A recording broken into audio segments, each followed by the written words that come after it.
Assalamualaikum warahmatullahi wabarakatuh. Perkenalkan, nama saya Fadia Miputri dari kelas Kesmas 4A.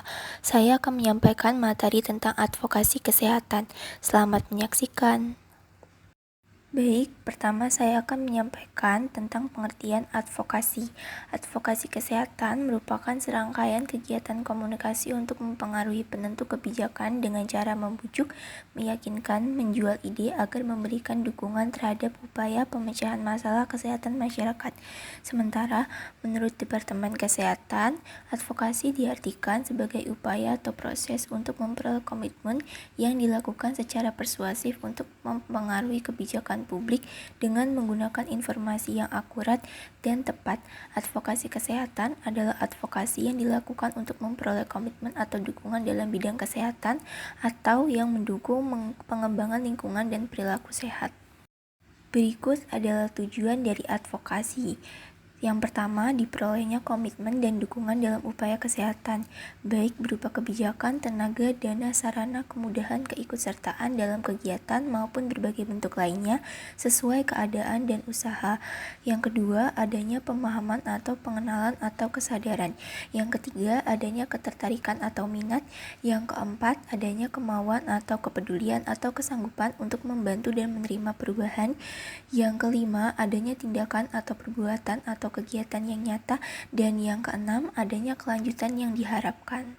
Yang berikutnya ada sasaran advokasi. Yang pertama, sasarannya adalah pelaku advokasi, adalah individu atau kelompok atau tim kerja yang mempunyai kemampuan untuk melakukan advokasi serta mempunyai hubungan atau pengaruh yang terdekat dan terkuat dengan sasaran advokasi, yaitu penentu atau pengambil kebijakan. Yang termasuk dalam sasaran ini adalah pakar, pejabat yang berwenang, lintas sektor, perguruan tinggi, media massa, swasta, organisasi profesi, organisasi kemasyarakatan, LSM, kelompok atau asosiasi peduli kesehatan, tokoh masyarakat atau tokoh publik, dan lain-lain. Selanjutnya, pejabat publik atau penentu atau pembuat kebijakan publik merupakan sasaran advokasi yang mempunyai kewenangan untuk memberikan dukungan kebijakan dan sumber daya dalam pengembangan program kesehatan masyarakat. Termasuk dalam sasaran ini adalah penyusun draft kebijakan maupun sumber daya di bidang kesehatan. Sasaran penentu atau pembuat kebijakan yaitu pejabat atau pimpinan dari unsur 1. Pemerintah pusat, provinsi, kabupaten atau kota, kecamatan, desa atau kelurahan, DPR atau DPRD, BPD. 2. Pimpinan lintas sektor yang berkaitan dengan program kesehatan. 3. Pimpinan atau pengurus organisasi kemasyarakatan atau LSM yang potensial. Selanjutnya ada manfaat dari advokasi. Program kesehatan menduduki prioritas yang tinggi atau strategis dalam agenda pembangunan daerah serta lintas sektor terkait. Penyelenggaraan program kesehatan mendapat dukungan kebijakan yang kuat dalam mengatasi masalah kesehatan. Penyelenggaraan program kesehatan mendapat dukungan alokasi sumber daya yang diperlukan untuk meningkatkan status kesehatan masyarakat. Upaya mengatasi kesehatan menjadi tugas dan tanggung jawab semua pihak, jadi bukan merupakan masalah sektor kesehatan saja. Program kesehatan dapat dirancang dengan baik dan dapat terintegrasi dengan lintas sektor terkait. Penyelenggaraan program kesehatan akan lebih optimal sehingga dapat berdampak lebih maksimal terhadap upaya mengatasi masalah kesehatan masyarakat. Selanjutnya ada metode menyiapkan bahan advokasi. Yang pertama, lobby adalah berbincang-bincang secara informal para pengambil keputusan dan pembuat kebijakan untuk menginformasikan isu-isu strategis yang menjadi permasalahan di masyarakat. Tahap pertama lobby, tim inti advokasi menyampaikan seriusnya masalah kesehatan yang dihadapi di suatu wilayah dan dampaknya terhadap kehidupan masyarakat. Kemudian disampaikan alternatif terbaik untuk mengendalikan masalah tersebut. Yang kedua ada petisi, adalah cara formal dan tertulis untuk menyampaikan gagasan advokator dan memberikan tekanan kolektif terhadap para pembuat keputusan. Biasanya dalam petisi sudah jelas tertulis, yaitu pernyataan singkat dan jelas tentang isu tertentu dan tindakan apa yang akan dilakukan.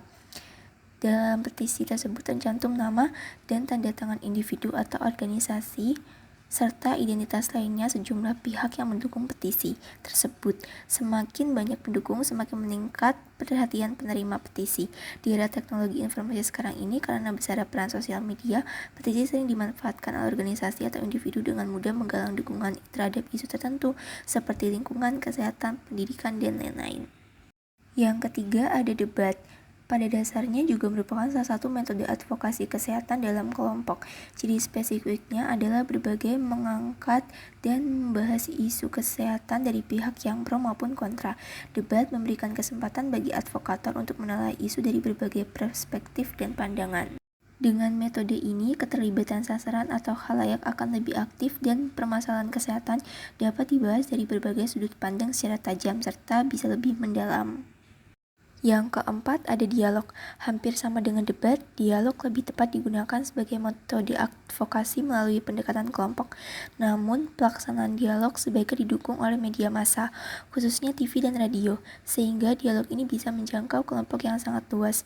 Metode ini memberi peluang yang cukup baik untuk mengungkapkan inspirasi, isu, atau pandangan khalayak sasaran terhadap program kesehatan. Yang terakhir, negosiasi merupakan metode advokasi yang bertujuan untuk menghasilkan kesepakatan. Dalam hal ini, pihak yang bernegosiasi menyadari bahwa masing-masing pihak mempunyai kepentingan yang sama tentang upaya mengatasi permasalahan kesehatan, sekaligus menyatukan upaya mencapai kepentingan tersebut sesuai tupoksi atau valuenya masing-masing. Selanjutnya, tahapan dalam pelaksanaan advokasi.